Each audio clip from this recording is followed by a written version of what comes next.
Hey, everybody out there in nobody territory. How are you this fine evening? Well, doesn't really matter how you responded to that, because I can't hear you first. And second, you're about to get a whole lot worse. Because holy shit, buddy. I have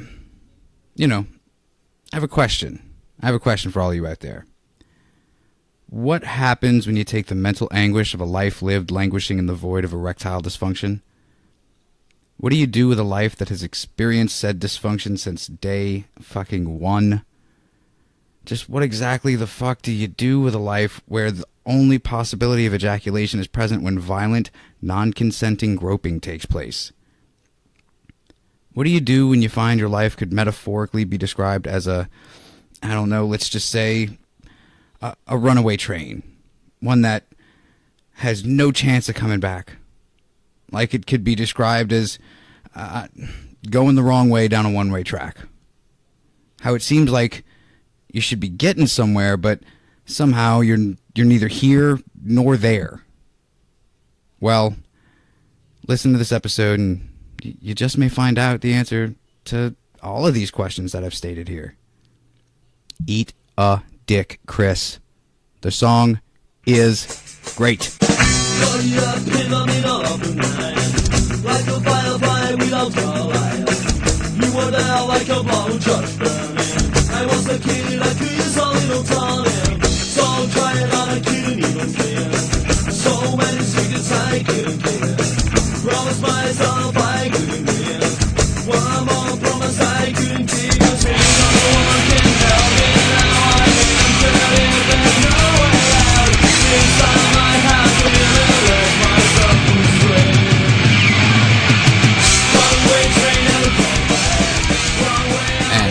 Like that coffee, Boy, fucking dirty girl. Yeah, and I'm gonna do it more because I have more coffee to slurp. That's the way. That's you know what, and that's the way it is. I do know what. So this is the third time pressing record because things happen when you record things. First of all, the equipment that we're using is garbage. It's Chris, can you back me up on this? The garbage equipment that we use? It's not. I wouldn't say it's garbage. It's just not top of the line. That's for sure. It's not. I mean, we're not in a fucking recording studio. But it's basically a step above tin cans with string attached. Yeah. I'm totally in a tin can right now, and I'm using a fairly brand new tablet, and some kind of. I mean, the headphones are like $30. They're kind of expensive. Yeah, no. Fuck you guys. No, yeah. So, what I was trying to get at here is that we have a Patreon, and you guys should maybe just check it out. We're not going to harp on it like crazy because it seems a little douchey to do, but but no. Making a couple bucks a month to maybe save up and maybe buy a new computer since mine is currently cooled with ice packs while we record. So, wow. Yeah, that's not totally true, but but I have a feeling it's going to get to that point sooner or later. It is a MacBook without a battery in it, so. Wow. I wouldn't even know what to do with a new computer, to be honest with you. I am so fucking computer illiterate, it's retarded. I check email and I barely even look at Facebook, and I have a phone for that, so well, I think about the only thing I would do with a computer besides record this show is, like, porn. Stream movies no, or yeah, something, we know. and porn, yeah, yeah, for sure. Exactly. So, but, really, what we need to get you is proper microphone technology to where the tin can sound just goes away. I'm hoping by maybe episode 50 we have you just with a proper fucking microphone, man. We're halfway there. I think this is like 20-something technically, like with all the doubles and shits that we done. So, I can get a microphone. Is it going to make sense? Is it going to fucking really do that much better plugged into a fucking tablet? Or do I need, would the whole setup make more sense? Well, I mean, than just one piece. technically, I run through a mixing board, no matter how prehistoric and archaic it is. But that's mostly because I don't have a microphone jack in my tiny little shitty 10-year-old laptop. But, we'll figure all that out later, and maybe, if you stick around, if you like the show and shit, maybe we'll let you know how to Patreon us up. If that should be something you feel like doing, I don't know. And while I'm thinking about it, we're always talking about email. Oh my God, why no email? Just email us already. You know what we fail to do most of the time when we're bitching about that, Chris? Give out the email address. No, hell no. We give that out all the fucking time. No, if they we don't used know the to. Email address. We used to. Oh. Well, I mean, we have new listeners. We have people from Japan now. Hi, konnichiwa. Hola. I should say. Ola, yes, that is from the land of Chris's birth. We have all kinds of goddamn people. We have Philippines and goddamn other places that are not America for sure. I know that much. For the record, if you guys don't email us because you don't really know what to say or you don't really have much of anything to say, how about every country that doesn't speak English that we have a listener for, somebody fucking write to me and tell me how to say I don't speak English in your language. There you go. Because I really like telling people to fuck off, and, if I could, just have a repertoire of different languages to tell people to fuck off, I would love that. Okay, so why aren't you asking for people to tell you how to say fuck off? No, because it's not the same. It's not the same. I don't want to be a super dick, but just kind of say that with a smile and yeah, you know what I mean, right? Right. I get it. Well, right. Well, I just said it in 5 languages. I mean, I want to learn how to say fuck off in all these languages. So anyway, though, yeah, that email address again, and I say again because we've said it before. It's gonna happen. It's gonna happen again. See no, hear no, speak no pod at gmail.com. That is see no, hear no, speak no, all spelled out with words and letters and shit. It's all crazy. Pod. Words and letters. Pod at gmail.com. How it couldn't be any easier. I mean, it could be much easier. That's a really long fucking email address, and I apologize for that. That's my bad. But I mean, it's the name of the fucking show, people. He is bad. Anyway, Chris, do you know what? I'm sorry. I thought you were gonna continue that with something else. I am, because that was a rhetorical question. That was a rhetorical question. I just paused for dramatic effect. No. Yeah, well, you got it. You got it. I was Welcome super confused there to another episode of See No, Hear No, Speak No. UFOs, conspiracies, confusion at times, and murders. At times, that's being generous on the best of days. So, well, I try. So I have something that I've been wanting to do for a really, really fucking long time here. First of all, I'm going to say that since we've had quite a few hi there New Zealanders, those people's listening, I wanted to find something from New Zealand to do, but Kiwis. You guys are just too nice. Your worst serial killer killed 3 people. And it wasn't even I don't know, it wasn't even crazy. It was just yeah, we're going to do this today. I don't want to say that you guys are boring, because I'd love to live there. It's beautiful. It's beautiful. We could totally go hunt hobbits, we could hide in the rolling hills of the Shire. And I want to poop on a tiny hobbit toilet. Yeah. Chris wants to poop on a tiny hobbit toilet, and we can wait for that tiny hobbit to come home, and then we can ask him, why no shoes? Just because your feet are giant and hairy doesn't mean you don't have to wear shoes, you son of a bitch. And then drink out of your little baby glasses.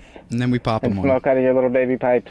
Smoking out of their little baby pipes. I got a thing for tiny things. I don't know. I like miniature stuff. You got little tiny hands, Chris? I mean, my hands aren't huge or anything. I'm a pretty average-sized person all the way around, but average size. I like little tiny things. Yeah, tiny hands makes your dick look huge. Yeah, Yeah, that's a known fact. Tiny It hands is. do make your dick look huge. It is. Yours specifically, Chris. So, Hey. but so sorry, New Zealand. Maybe one day one of you will do something interesting, and we can talk about it. Maybe one of you tiny ones will do something interesting, and we can talk about it. Oh man! If we have a dwarf in New Zealand that listens to us, jackpot! I like that statement. Jackpot! That's what I'm saying. Is jackpot. But Okay. since I couldn't, I just wanted to mention that I wanted to, and if that's not good enough for you, well, go fuck yourself. And Can we watch? I mean, yeah, film it and email it to us. And Fucking email it to us, yeah. yeah, no, it'll be good. It'll be good. So instead, I am bringing one of my he is the dreamiest of dreamboats. Oh no. In a Hawaiian shirt with What's sideburns happening here? and no teeth. And his smile his smile will light up a room, and then it will completely darken it with just the blackest, inkiest black, because Tales of Horror? Really? because he has murdered you and torn your eyeballs out. I am Oh, bringing you are not. Andrei Romanovich Chikatilo, the Oh my God. Butcher of Rostov, the Red Ripper, and also known as the Rostov Ripper. Now that I know what this episode's about, you're right. That statement we made earlier is the perfect title. I'm writing it down right now so we don't forget. Yeah, because we can't say it on the show because then I can't use it. No, no. Okay. We're not going to give it away. It's going to be great. Okay, so this guy here, if you've never heard of him, I mean, if you listen to shows like ours, then you've most likely heard of Mr. Chikatilo here. But he committed the sexual assault, murder, and mutilation of at least 52 women and children between 1978 and 1999. And he did 52. Yeah, Motherfucker was 52. going for 20 years. well 12 years. Wait, 78 to 99? No, sorry, 90. I'm sorry. Oh, okay. See, I read 1990, but I just kept saying nines for some reason. It's okay. it's my what you call it that happens when I do things sometimes. So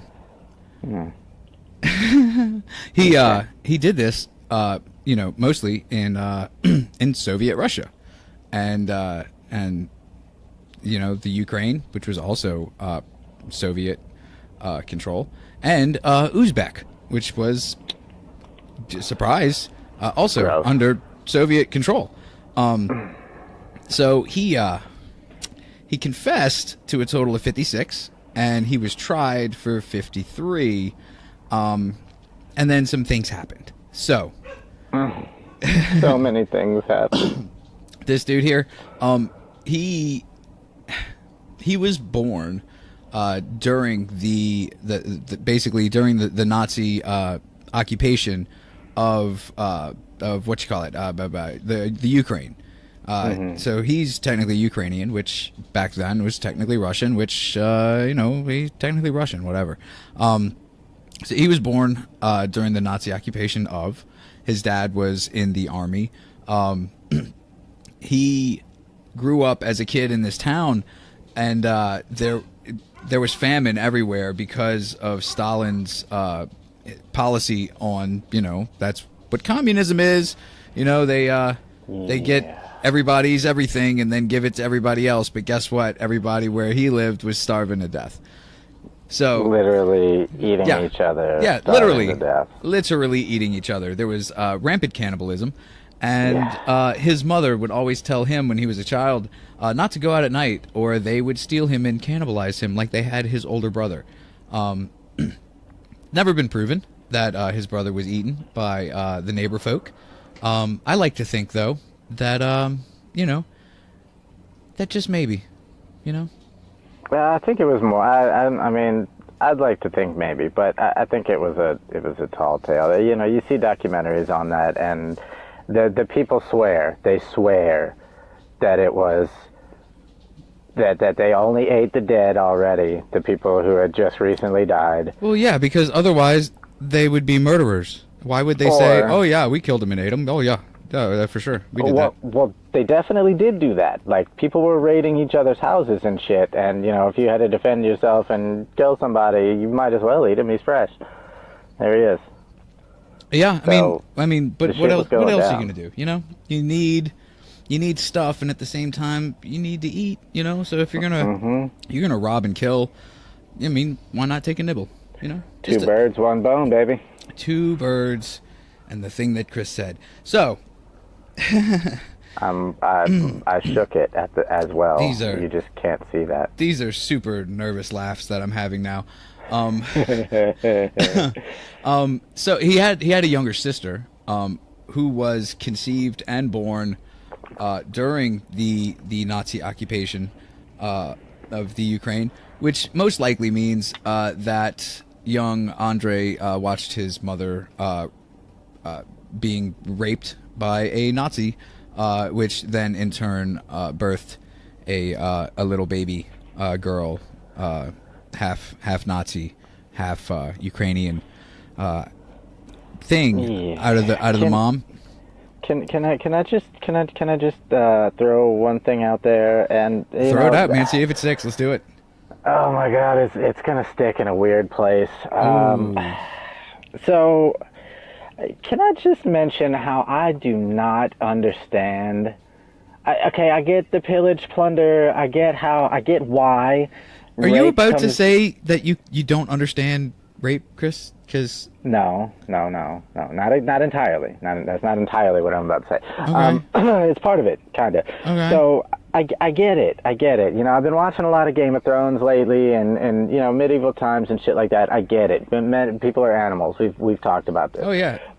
But, well, like, what is the mind state really? Like, okay, so if on a productive level, what is the mind state really that says go in, fuck and kill everyone? Like, well, what, I mean, I would think that we would figure this out a little bit more in detail. We have to do a Rape of Nanking episode because that's just goddamn horribleness all the way through. But well, I don't know what that is. But it's a power thing. You know what I mean? It's a you are powerless. I have all the power, and I'm horny. And it's just so stupid, though. It is so stupid. No, believe me, I am 100% against it. I'm just saying that I believe that is their mindset, and I want to get off of it because I feel like we might be touching on things that we have no business touching on. You know what I mean? No. We're really not. I mean, I'd like to think that none of this has been offensive. I'm just trying to understand it. I'm not condoning or anything like that. I'm just trying to say that in those types of times, A, it seems like a waste of time. B, it seems like you're leaving yourself, as a warrior, you're leaving yourself fucking super vulnerable. Yeah. And C, how, okay, maybe this is the main point. Maybe perhaps this should be what I named first, so my bad. But C, what kind of brain is it really? And I guess this is where it brings it full circle around a super to most shitty of our one, episodes. for sure. I mean, but what kind of brain is it really? It's a bad one. It's a bad brain. Super horny. You know, Chris, in those times. I'm gonna continue on with the story of Andrei Chikatilo because somehow that is much less offensive than what we're talking about now. I don't think what we're talking about is offensive. It's I think us trying to work it out right now is a little offensive. To who? To, I don't know, man. People that, I mean, just... Are you offended? I mean, a little. They already don't talk to us. And this is why. I'm sure it's not. I think they're just scared. So you want to know something else really cool about, young little Andrei? No, I do. Young little Andrei Chikatilo. He, chronic bedwetter. Oof. boy, he just could not get enough of pissing the bed. He just, man, he would lay down and he was just so excited. Sometimes he would pee the bed even before he went to bed, just because. He was just like, Wow. oh, I can't. I'm added that part in, but chronic bedwetter, super So for chronic. sport as well, huh? Oh, and him. Oh man, was he beaten and berated and just torn apart by his mom for this? He sounds like the recipe for a good nasty soup. Yeah. Oh no. See, wait. What gets super great about this dude is that super smart, right? Like ridiculously genius level smart. But we saw the same thing with Moskvin. Ridiculously, like so smart. He was like 10 geniuses all mooshed into one. But Did you say moosh? I said mooshed. You got a problem with it? Continue. So, but he had a bunch of dead little girl dolls in his apartment with his elderly parents and such. So He did. So I think, it's not like we know that all super smart genius level people are horrible monsters, but I think it's safe to assume that they are. Well, we do know that they are. They are like a different kind of loony than what a regular person would be. Well, you kind of have to be. You have to be a different kind of loony to throw away any and all everything else for the gathering of the brain juice. Yeah. Just like how they say, a lot of men with power, CEOs and government officials and shit like that, like they're all sociopaths. Yeah. Yeah. It makes sense. Yeah, because we hate them. Well, I like super smart genius level guys for the most part, and gross, Chris. I understand why they're fucking crazy. And you leave your Tinder profile out of it. So Never mind. So never mind. He, studied like crazy, but he was a little weak kid probably because he studied like crazy, which that happens to kids that do that. But he was exactly. He was mocked like mad, because of his physical accoutrement, which I don't think is the word that goes there, but I'm gonna use it anyway. And you would get beat up for that word too. Oh yeah. Oh, fucking let him try. And he was a timid little mouse little guy. He's just a little guy. He's just a little guy who was carrying his books, and he was so smart. And you just want to be like, hey, you motherfucker, you're gonna do my fucking homework, or I'm gonna fucking kill you. And he's like, yes, sir. But What if they called him Garbanzo? I would hope so. But they probably said it in Russian. His last name just always makes me think of chickpeas.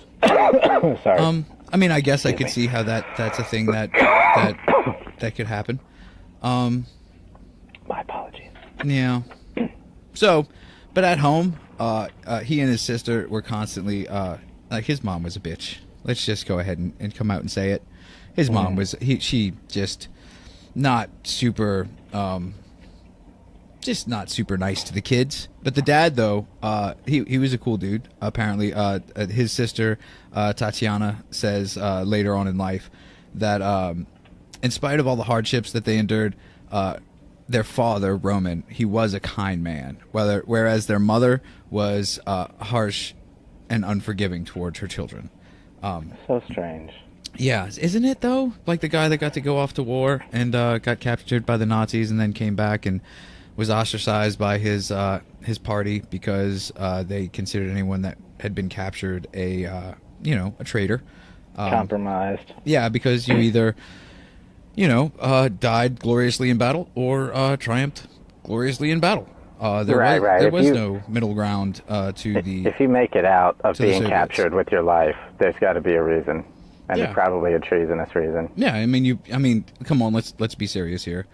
He probably helped the Nazis do something, right? That's an easy conclusion to draw. If you make it out of wartime capture and imprisonment with your life, you have to imagine you told them anything they wanted to hear. Okay, first of all, Chris, I don't have to imagine a fucking thing. Okay, well, that's pretty much what the case is going to be. God, you get so worked up over people telling you what to do. I swear. Well, you know, I just don't and like you don't it. even understand that it's the proverbial we. I just don't like it, Chris. I don't like it. I don't like it. The you in general. It's the royal you.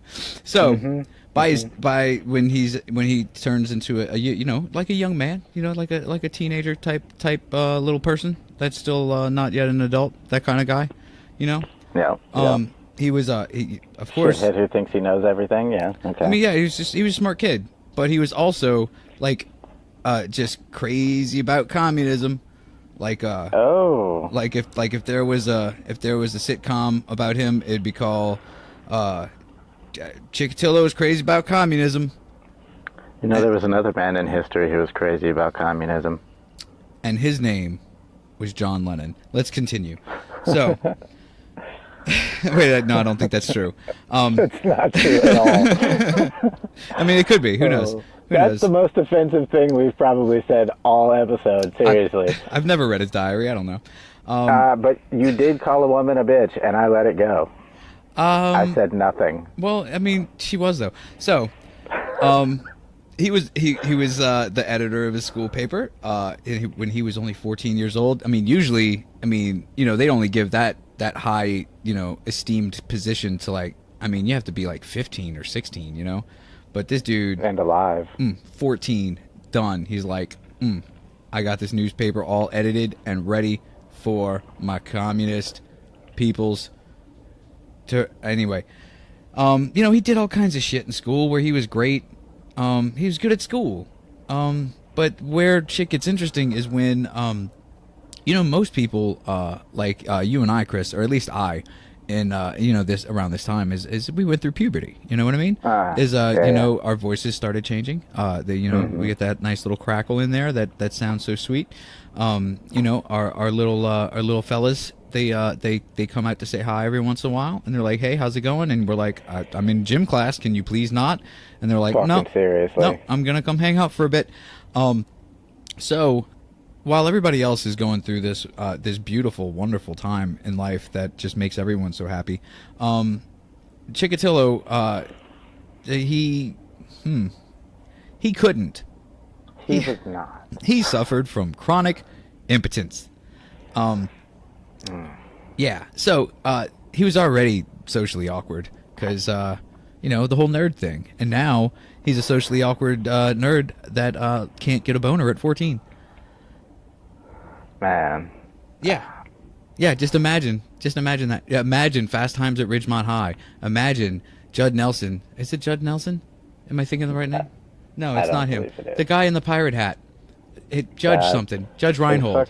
Judge Reinhold. Yeah, he's in the bathroom, right? And he's seeing Phoebe Cates coming out of the pool, and he's imagining it, and Chikatilo's in there, and he's like, that's a nice shade of red on that bikini. And that's it. No, that's it. That movie sucks now. That was it. That's why America makes the best movies, Chris. Okay, so he, when he got his first crush when he was 17, right?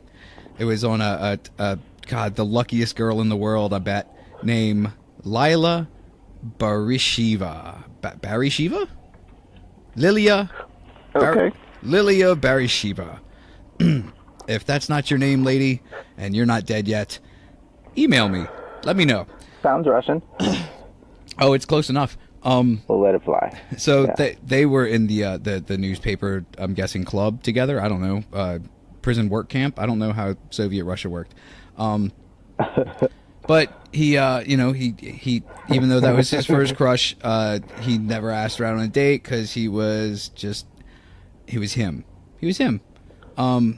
But that same year, his 17th year on this beautiful big blue marble that we live on, Chris, he jumped on he jumped on an 11-year-old friend of his younger sister and wrestled her to the ground. Do you know what happened when he did this? He got a boner. No, he didn't get a boner, Chris. Oh. Well, that because might be why. He skipped that step. He came in his pants. That's it. Oh. Yeah, he was wrestling her to the ground, and he went, oh, go, and then that's it. That's the story of Andrei Chikatilo. That was thrilling. Okay, so that's not really it. I'm still going. Okay, so he got great grades. He went to he went to MSU, Moscow State University. Go, let's say go starving people. That's their mascot is starving people. I was gonna say like snowflakes or something. Nope, mine's better. It's always fucking cold. He did grades, awesome, super smart, all this stuff. Scholarship, like he applied for scholarships, but he was rejected. And a lot of people said that. Well, no, it was because his father was captured by the Nazis. Oh, that sucks. Yeah, because, I mean, it wasn't his fault. I mean, his dad was the coward, not him. So,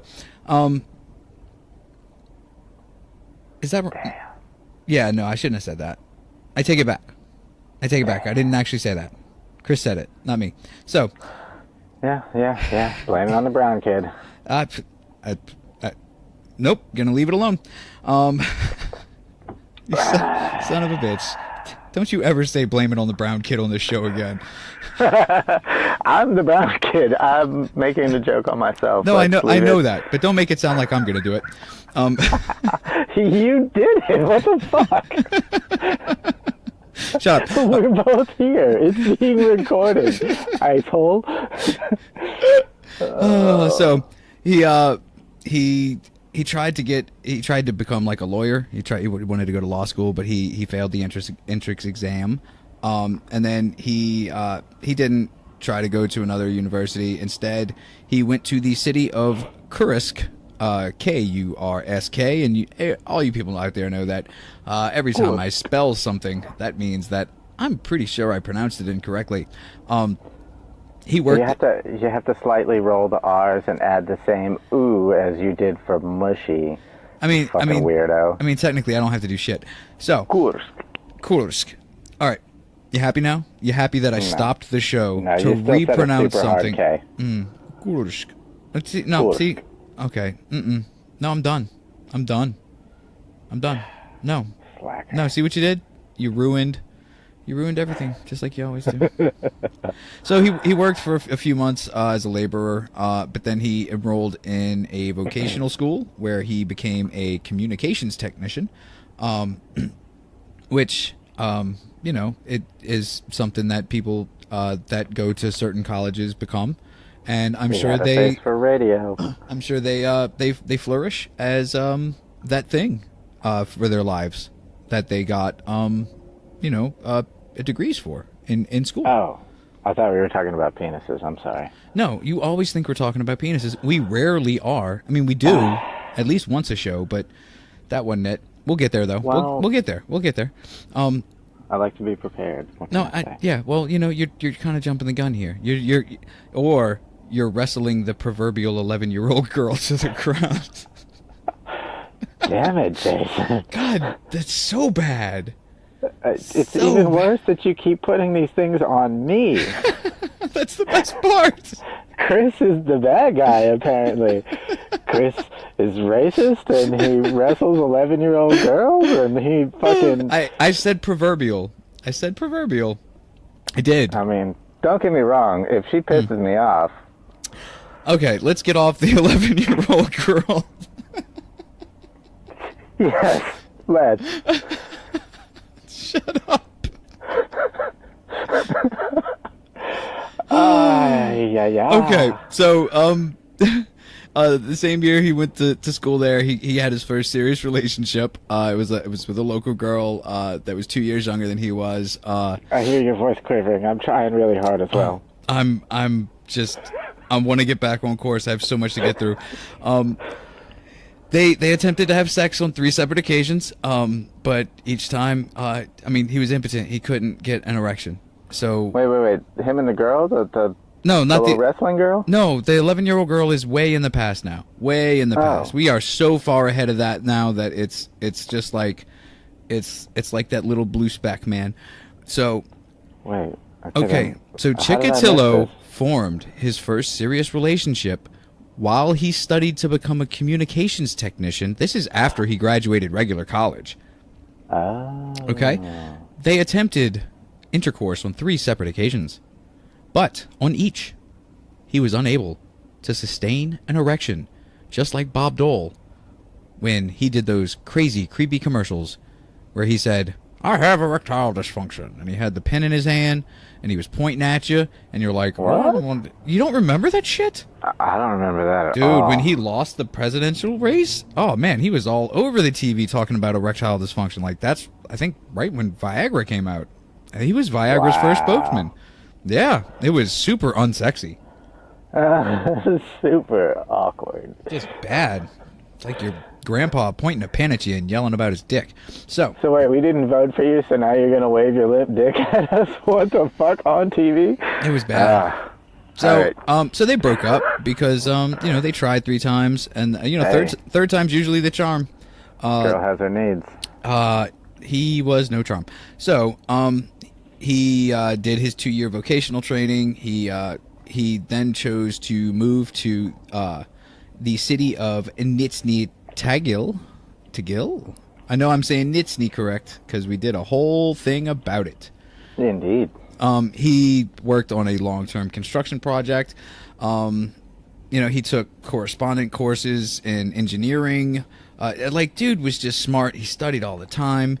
He was super smart. Even up until he was drafted into the Soviet Army, which was in '57. He did his compulsory service between '57 and '60. He was with the border guards in Central Asia, and then he was assigned to a KGB communications unit in Berlin. KGB. Which I'm guessing the communications dealie that he did was helpful there.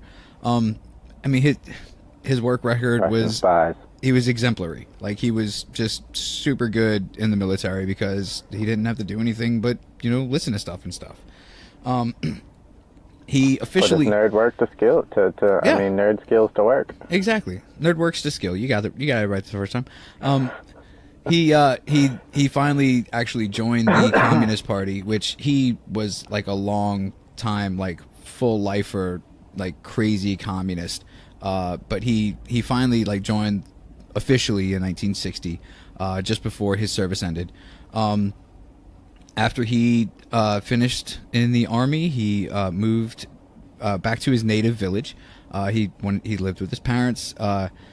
He soon became acquainted with some documentaries I've seen call her a spinster. I think that's bad. That's not right. You don't call a lady a spinster. Like, she was like 20 something. You know what I mean? I never really got a real definition. What the hell does that word actually mean? Does it have something to do with I think it's frisky girl or something? No, I think it's a young divorcee. Like Oh. like you're young and you've been divorced. Oh, you're gonna die an old spinster because nobody will want you now, kind of deal. This is okay. Yeah. Yeah. I got it. Well, so he met this chick, and I think it was like his sister's friend, his little sister's friend. They had a 3-month relationship. Oh wait, this isn't. Nope, not where I thought we were. Okay, so this is a completely different thing. This isn't his wife. Yeah, they had him and this young divorcee had a 3-month relationship, which ended after several unsuccessful attempts at intercourse. So this woman, in all innocence, of course, asked her friends for advice, how to help him maintain an erection. Like, hey, maybe I'm doing something wrong. Like, hey, ladies, help me out. It's like the We Are Young, Love Is a Battlefield video from Pat Benatar, where she's like doing the shoulder dance with all the ladies. She's like, that's all like, hey, how do I? And they're like, shoulder dance. You got to shoulder dance. You got to. Heartache to heartache. We stand. No promises. No demands. No demands. Both of us knowing erections are crazy hard to keep up. So. The mental thing. So, but word travels about stuff, and most everybody knew that he was a limp A limp Willie is what I'm going to call him for at least this sentence. He was a limp Willie. So later he stated, girls were going behind my back whispering that I was impotent. I was so ashamed. I tried to hang myself, which probably the world would have been better off. My mother and some young neighbors pulled me out of the noose. Well, I thought no one would want such a shamed man, so I had to run away from there, away from my homeland. And I ran. I ran so far away. Gotta get away. Is a thing that Duran Duran stole from him. So, yeah, I'm just letting you have it. Just letting you have it. I mean, sometimes you gotta, sometimes you gotta. I'm thanking that you're not singing other songs, and I'll just let you go with that one. That's well, cool. I mean, the night's still young. We're only at a half hour. We can see what songs I can come up with. So, I'm skipping some unimportant shit. We're gonna move on to his teaching career, right? Because what do smart people do with all their smarts but give them to other people? You know what I mean? Yeah. You impart your knowledge and your life experience to the younger generation so that their life experience is more experienced in turn. Share the wisdom. Share the wisdom even. So he completed a 5-year correspondence course in Russian literature, and he got a degree in Russian literature, of all things, oddly enough, from Rostov University. He got a job managing regional sports activities, which has got to be fun. I mean, it's regional. That's like a whole region, Chris. You know? Yeah. It's a lot of space. But he was there for about a year, and then he started teaching Russian language and literature in Novoshanknitsk. Okay. I'm not even going to spell it. That's what you get. He was a shitty teacher, Chris. So he was a Russian guy that was teaching Russian? Yeah, and he was bad at it somehow. Super smart Russian guy, teaching Russian, just couldn't do it. I can't help but to be reminded of Cheech Marin singing the song about Mexican Americans. I'm not familiar with it. No, sorry. You're not familiar with that song, seriously? No. From Cheech and Chong? No, maybe I'll look it up later. I was never a big Cheech and Chong guy. Sorry. Well, what made me think of it is that he mentions in that song that they go to school and take Spanish and get a B. Yeah, that makes sense. I could see that. Yeah. I mean, just because you're of the nationality doesn't mean that you speak the language, Chris. Yeah, most Americans have no fucking clue how to speak, read, or write proper English at all. Absolutely correct, Chris. Absolutely. At all. Chris Barrios. Yeah, so don't the other countries don't let the TV fool you. We're not all Chris Barrioses over here, I promise you. Continue, Jason. Thank God. I'm so glad. I'm so glad that last sentence is true.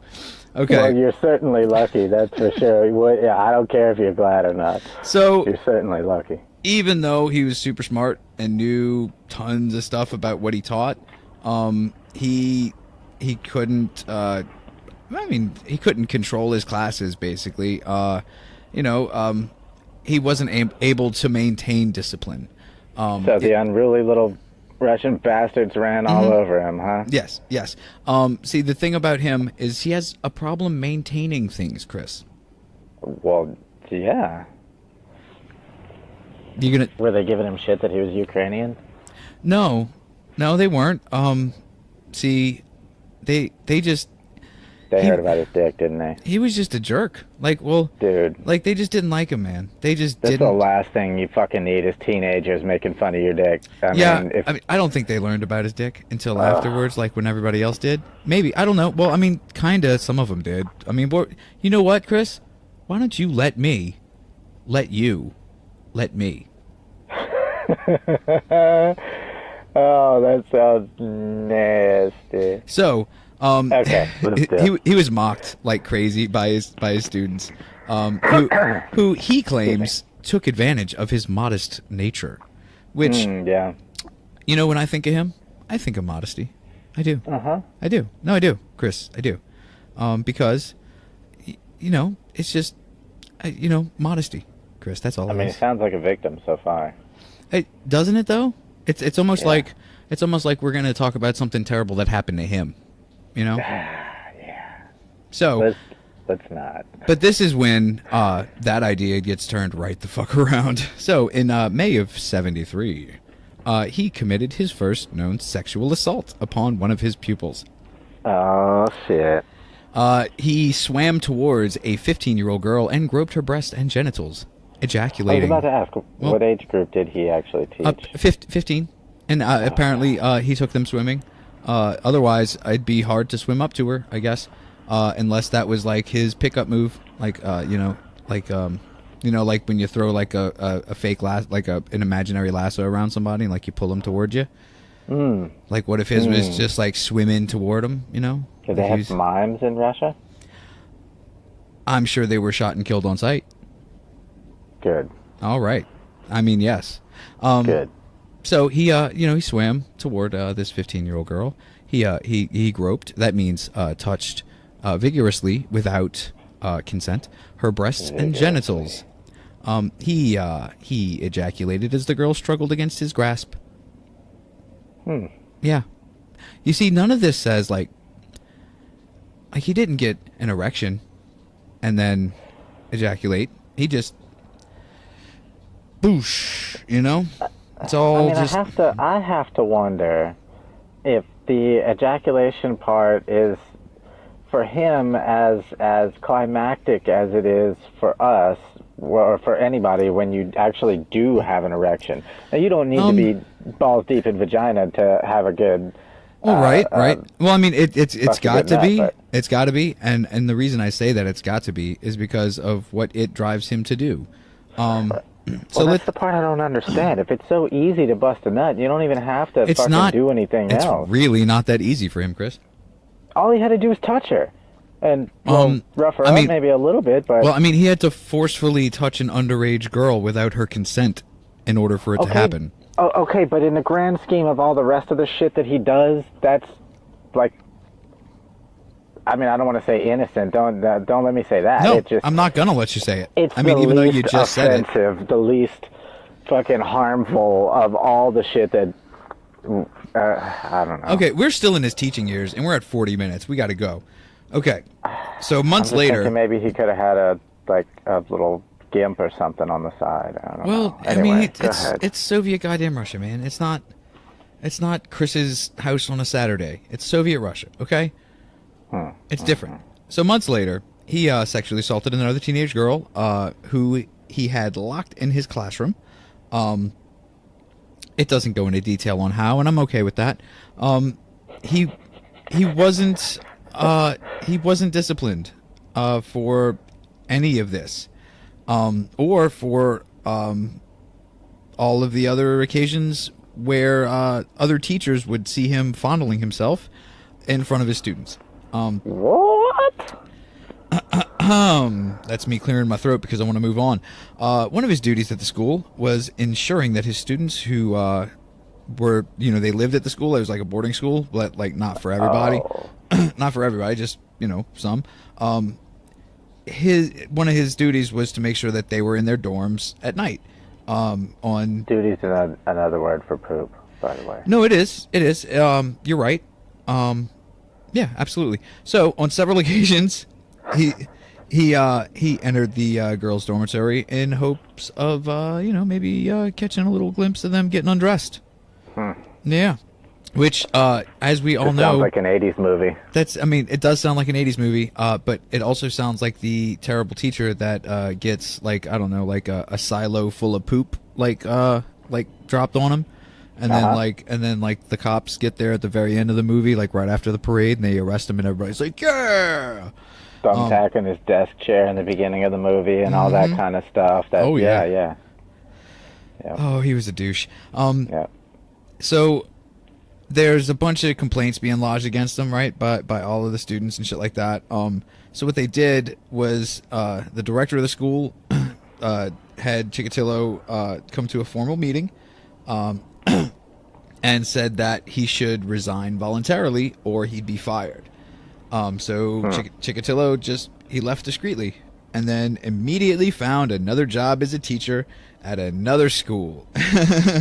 Well, it's hard to deny the fact that the man is smart as shit and probably has a decent resume for a teacher. And should, at this point, have a decent resume of, assault and abuse. Yeah, well.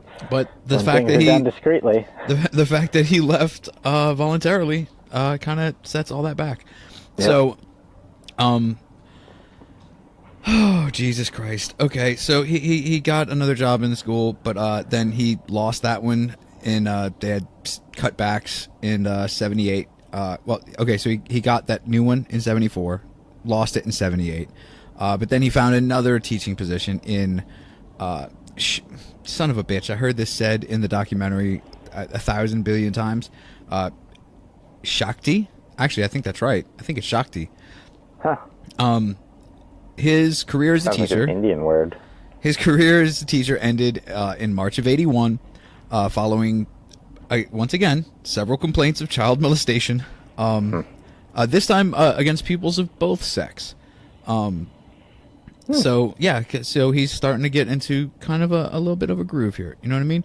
Okay. Yeah. Testing waters and such. Right. You have to. You got to stick the toe in before you jump in. What? I mean, if he's honestly trying to get away from the next step, right? Then might as well try the other sex if he's never tried that before, because maybe that's what it is, and he just doesn't even know it. But maybe try adults. Well, yeah, no, yeah, of course. I'm not saying that he should try assaulting underage people of the opposite sex. I didn't assume that you did, but I just wanted to make sure that we were all just super clear on that. Indeed. I'm just thinking that maybe in his very timid and not very well socialized mind, not very well socialized is an understatement, Chris. That was perhaps his only idea for how to test his, possible bisexuality. Indeed. Absolutely. Yeah. So once leaving this job, which again he was not penalized for whatsoever, and I said that way on purpose. He began a job as a supply clerk for a factory. They produce construction materials. Like if some job needed some kind of materials, he would get on a train, completely unsupervised. He would go to wherever they make those materials and say, "Hey, we need your materials for this job." Like he would make contracts basically for. I mean, there were still, Soviet communism jobs and stuff like that, and factories and things. So, I mean, he would go and say, "Hey, we're taking your stuff," and so on and so forth, kind of deal. Seems like a pretty cool job, though. I mean, I guess. But he basically had free reign of Russia at this point. Nice. So, now is the time for the terribleness. You ready? Oh, Raggy. Raggy, indeed. This is time, maybe take a break and go get a Scooby snack. And by that, I mean, maybe grab you a fresh pair of panties. And do some drugs, maybe. And just... It's about to get bad. Well, I know I'm about to. So, first, we're going to talk about the murder of Yelena. I really should have read through these fucking names before I did this. Zaktanova. Zakatnova. Yeah, that's it. Yelena Zakatnova. Okay. Who was aged 9. Oh. So, after he moved to Sakti, he would commit his first documented murder on December 22nd. He lured the 9-year-old Yelena into an old house that he had purchased, because when he moved back to Shakti, he had a house that he lived in with his family, but he also bought this other, like, secret little, like, you know, like that man cave kind of deal, you know? Mm-hmm. But for this one, he... Bachelor pad. Yeah, he used it to rape and murder. Okay, so he brought 9-year-old Yelena back to the little 3-room burned down basically shack of a house. That's my dog barking in the background because he's very upset about what I'm talking about too. Yeah. He likes little kids. He attempted to rape her, but he could not get an erection. Huh. Oof, that's got to be embarrassing. And So I'm assuming he didn't come in his pants during the attempt. No. See, he did that because when she started the struggle, he choked her, and he stabbed her 3 times in the abdomen, and he came in his pants while he was stabbing her. And in a later interview, he recalled that after stabbing her, the girl said something like, very hoarsely, whereupon he strangled her into Chikatilo later recalled that after stabbing Yelena, the girl had, and this is in quotes, said something very hoarsely, whereupon he strangled her into unconsciousness before throwing her body into the nearby Grushkiva River. Her body was found 2 days later. So he stabbed her, she said something hoarsely, he came in his pants, he threw her in a river. Wow. Yeah. See, the best part about all this is that there was a lot of evidence that just totally linked him to her murder. They had spots of blood found in the snow, like right by his house, the little man pad. Neighbors had seen him, in the house on December 22nd. Her school rucksack had been found upon the opposite bank of the river at the end of the street.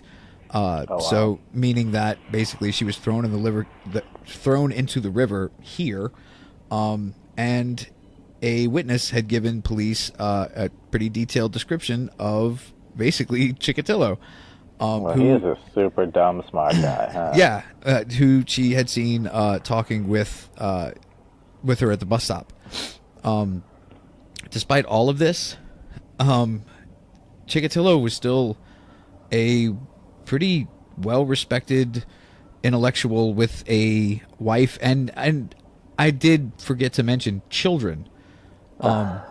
Yes, Chikatilo and his wife conceived through a sort of him somehow masturbating without being able to become erect and ejaculating, and then I guess turkey basting it in. I don't know, but they had kids. What the fuck? So he, somewhat well-respected intellectual with a wife and kids and a house, and he's a member of the party, and so it couldn't have been him. Even though all this stuff pointed to him, it couldn't have been him. But 25-year-old laborer Alexander Krashenko,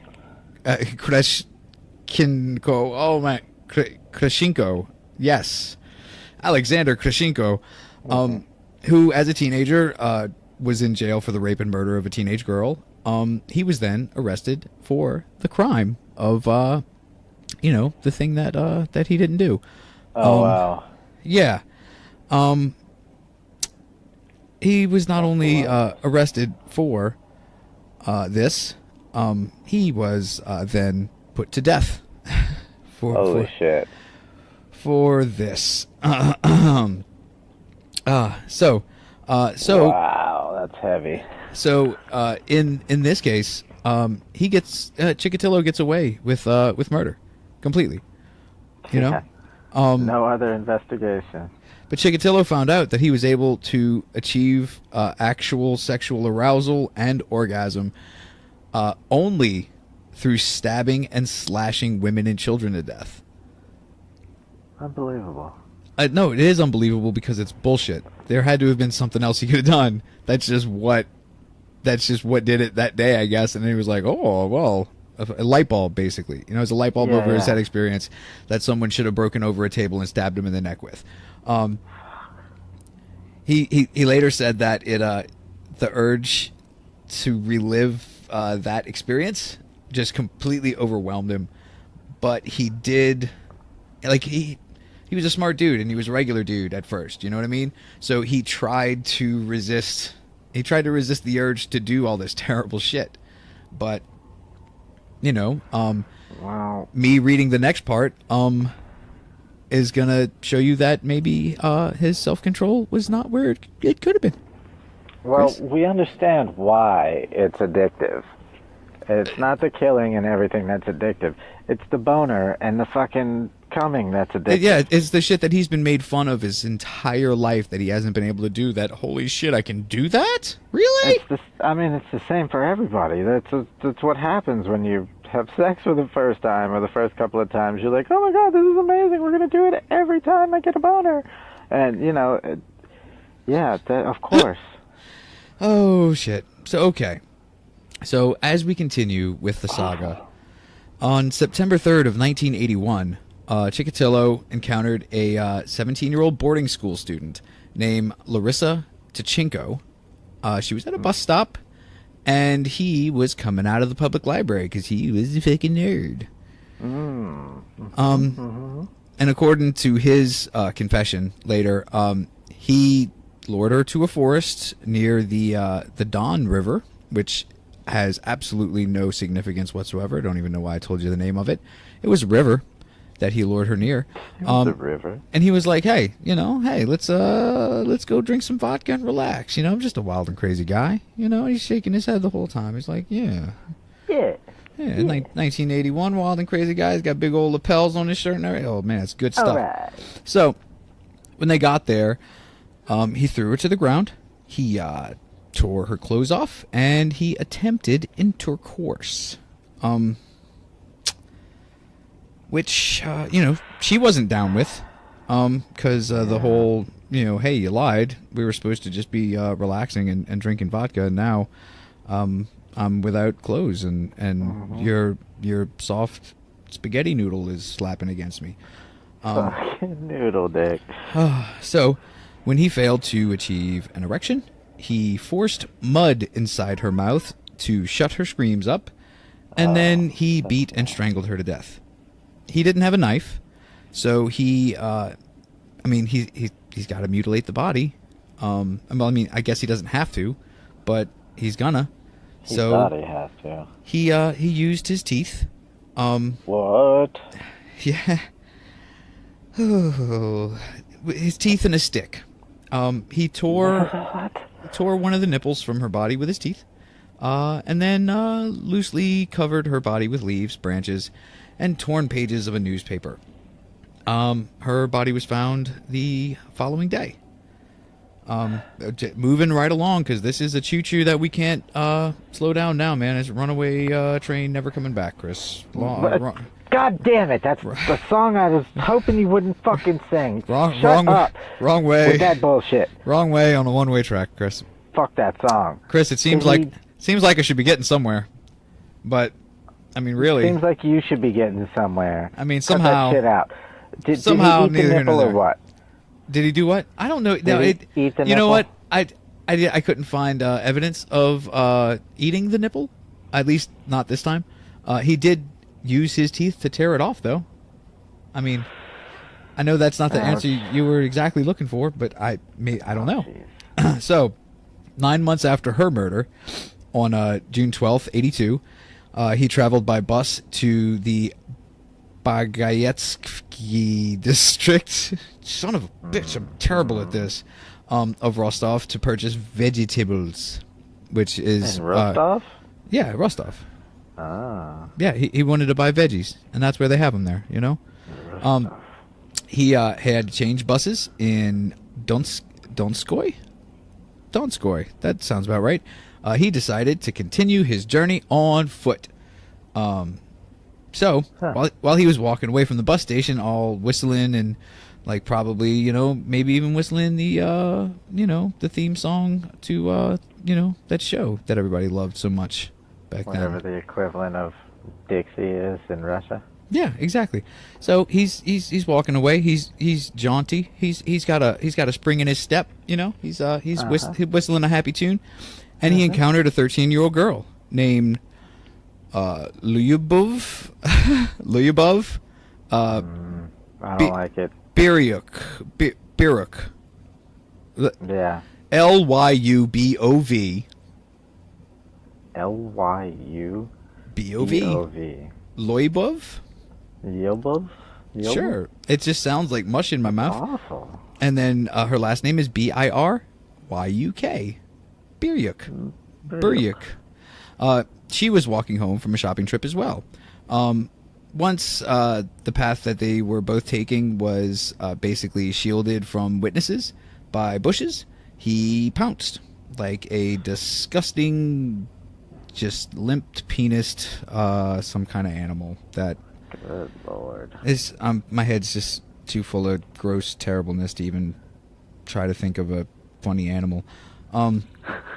He dragged her into the nearby undergrowth. He tore off her dress and killed her by stabbing and slashing her to death. Her body was found on June 27th, and the medical examiner discovered 22 knife wounds inflicted to the head, neck, chest, and pelvic region. She had further wounds on the skull, which suggested that the killer had attacked her from behind with the handle and blade of his knife. So, like, popped her in the old noggin spot. Tried to knock her out first, like the movies, and... Yeah. And then he also had slashed her a few times in the eye sockets. Yeah. So after her murder, Chikatilo just he didn't even attempt to resist the urge anymore. You know what I mean? Like so between July and September of '82, he killed 5 more victims between the ages of 9 and 18. He started establishing his MO, his little serial killer pattern. He would approach children. He would runaways, young vagrants, prostitutes, basically kids so it was easy to lure them away with lies, and prostitutes and things like that because, hey, I'm paying you. You should come over here with me anyway. You know what I mean? Yeah.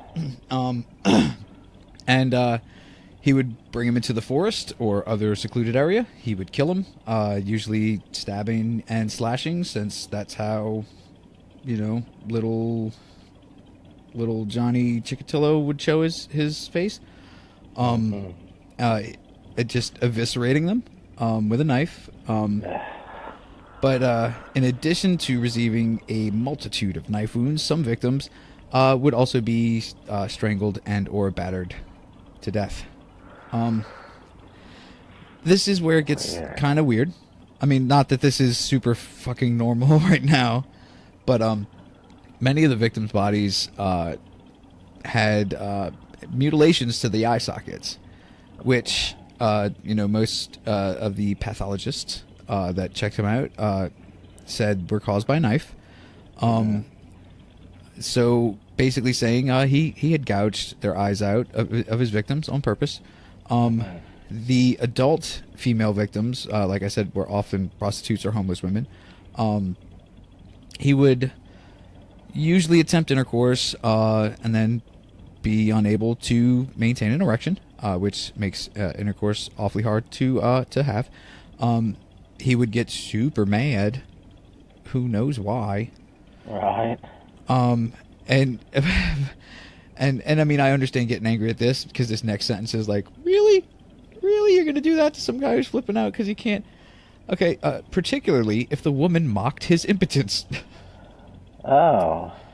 So your rape victim is going to turn around and make fun of you.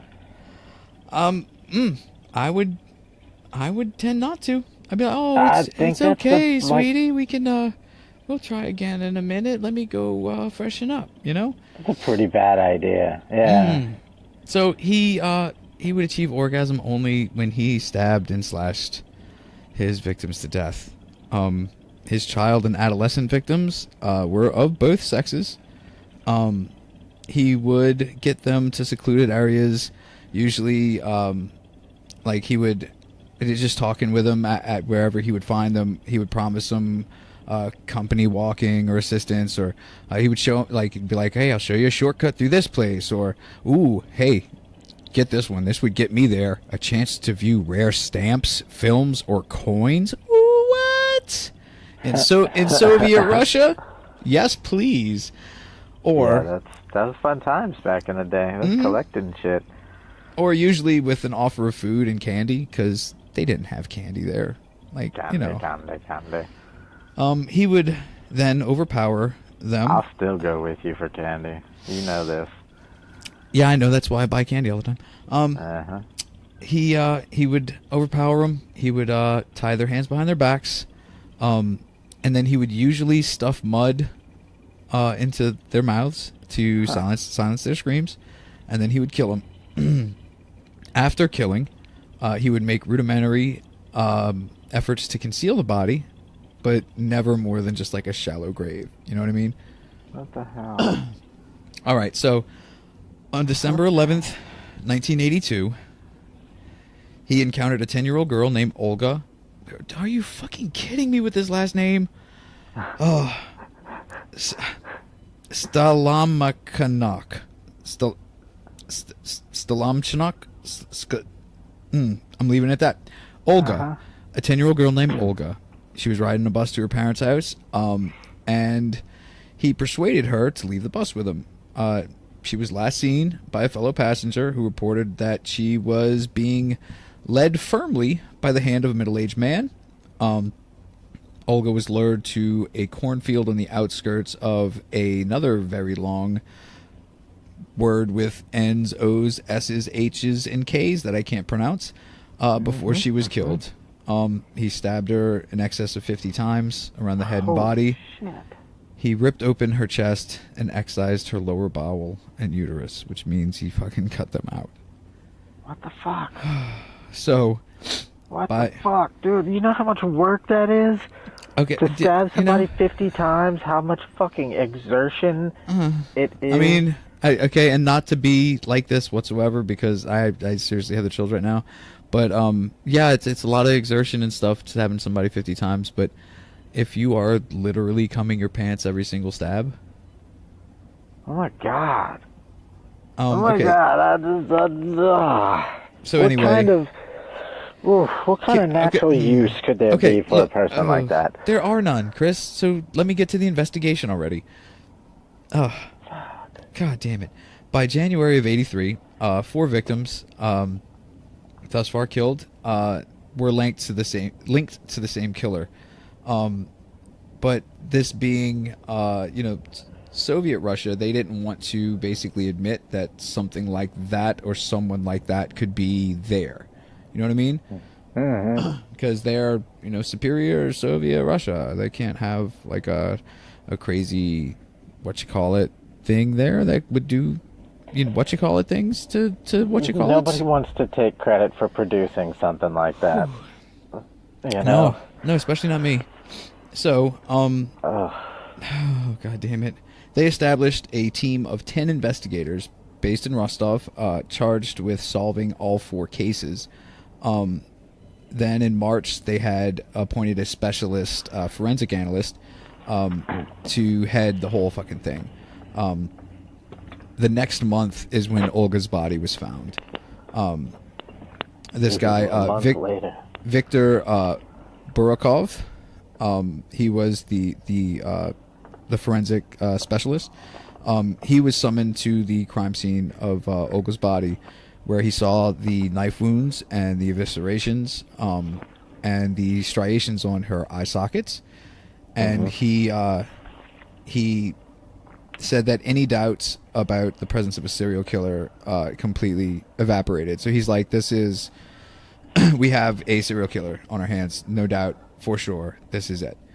Although Chikatilo didn't kill again until June of '83, when he murdered a 15-year-old Armenian girl named Laura Sarkisian. Her body was found by an unmarked railway platform near Shakhty. And then by September, he had killed a further 5 victims. God damn. Yeah, he was on a roll, I guess.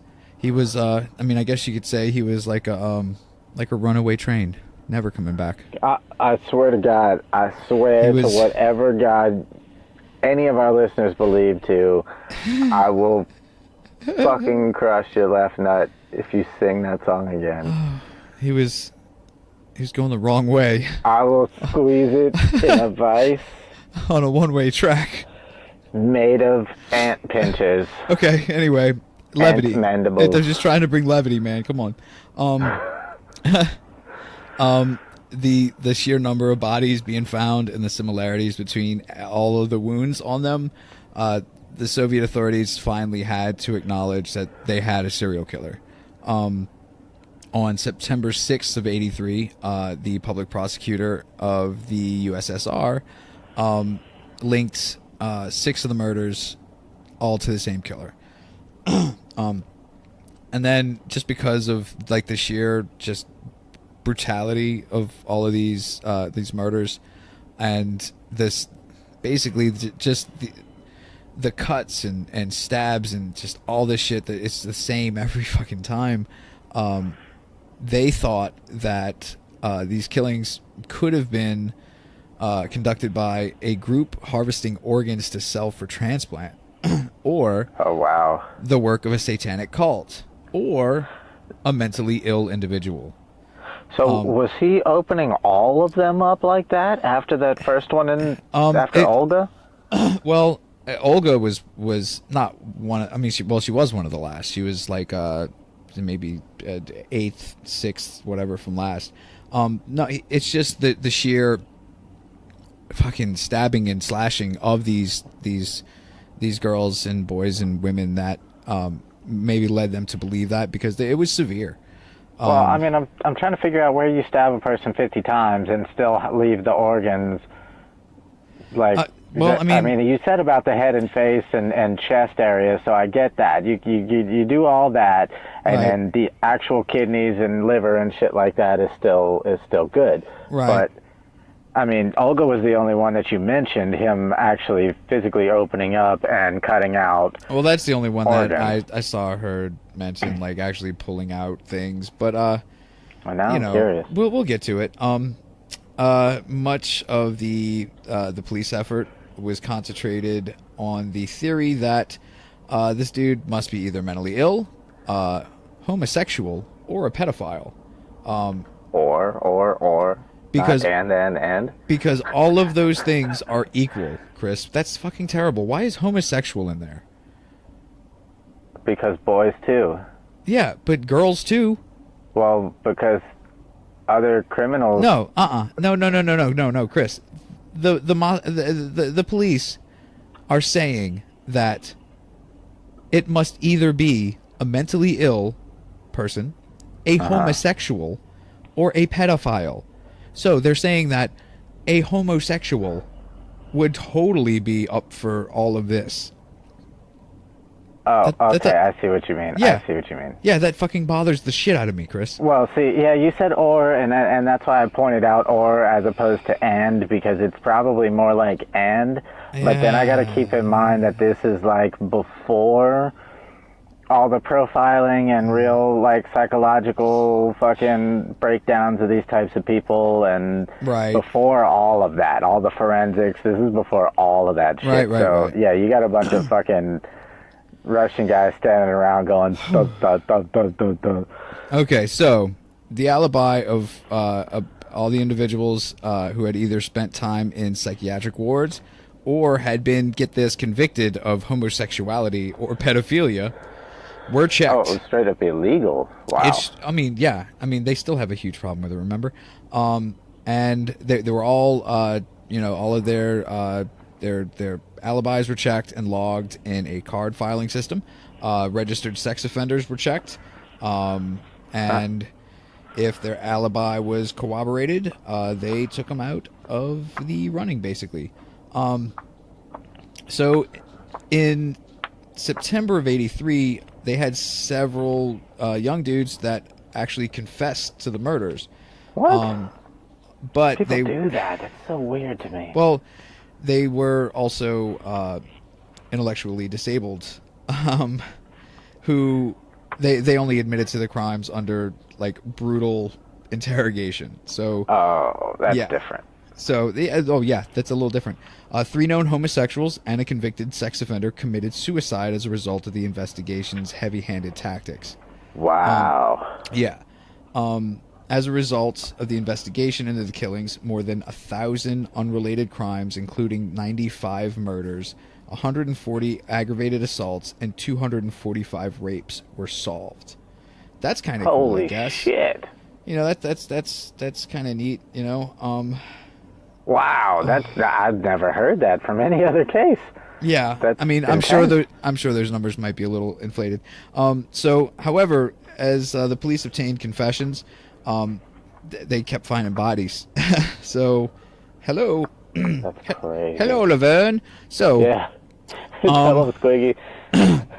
so none of these people could have been the killer. So on October 30th of 83, the eviscerated body of a 19-year-old prostitute, Vera Shevkun, was found in Shakti. She had been killed on the 27th, although the mutilations were pretty much characteristic of all the others. Her eyes hadn't been cut out or wounded at all. 2 months later, on the 27th of December, 14-year-old Gukanov. Anyway, it was a schoolboy named Sergei Markov. He was lured off a train and murdered at a rural station near this other place. He was emasculated. We know what that means, right? Yes. Okay, good. So I don't have to talk about how he cut Yes. up his dick and balls. He suffered over 70 knife wounds to his neck and upper torso before being eviscerated. And okay, son of a bitch. Hold on here. Viscerated means what exactly? Do what now? Viscerated means what exactly? Just destroyed through cutting, basically. Like sliced and stuff. Okay. Yeah. Hey, Chris. Dude, I still have so goddamn much to go through. Okay. Well, I mean, we can do a part 2. I think a part 2 is going to be needed, Chris. I would have been surprised if it wasn't. So let's just say for now that You've been rushing your favorite dude. Don't do that. oh man, I mean I'm not trying to rush him, man. I mean, so let's just say that Andrei Chikatilo is on the loose, just like a runaway train. That's just he's never coming back. He's going the wrong way down a one-way track. It seems like he should be getting somewhere, but somehow he's neither here nor there. It's the last fucking straw. Chris. It's the last fucking straw. I am commissioning to have made for me Yes. a vice Okay. Yeah. fashioned like ant mandibles, Okay. I like it. I like it so far. Now, then what? Then what? and it will be added to your standard dungeon regimen. No, What? regiment. Regiment. That's right. Yep. My bad. Yep. For some reason, I was thinking regime. No, at I the hear same you. time, and it's not the same thing. I think a resume is a resume for some dude named Reggie. Regiment. Yes, that's okay. Fuck Reggie. Yes, it will be added to your daily dungeon regiment. Dude, Chris, you know the only thing I have to say about that, it has nothing to do with trains, I promise. But the only thing I have to say about that is you've just listened to another riveting episode of See No, Hear No, Speak No. UFOs, conspiracies, ant mandibles, and murder. We're going to continue this next week, people, and it's just going to get worse. Oh yes, and look forward to hopefully, perhaps some more detail. Maybe. I mean, I really do feel like you've been rushing it, and I know.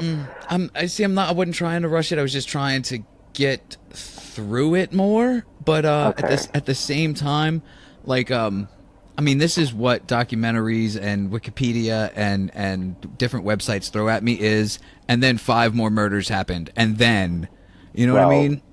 I think I have the perfect thing then, which we'll talk about off the air, but I have the perfect thing for the start of the next episode then. Okay, sounds good. Sounds good. Did you have something else? Oh, I do. As a matter of fact, I do. Like a message for all of the people out there or something like that? Yeah, handy dandy little PSA from your friend and lover, Boodlefly the Super Guy here. Yeah. Always remember, kids, your blinkers are made for a fucking reason. Use them. I like it. Time. I like it. Until next time, it's Countdown. You ready for that? Let's do it. 3, 2, 1.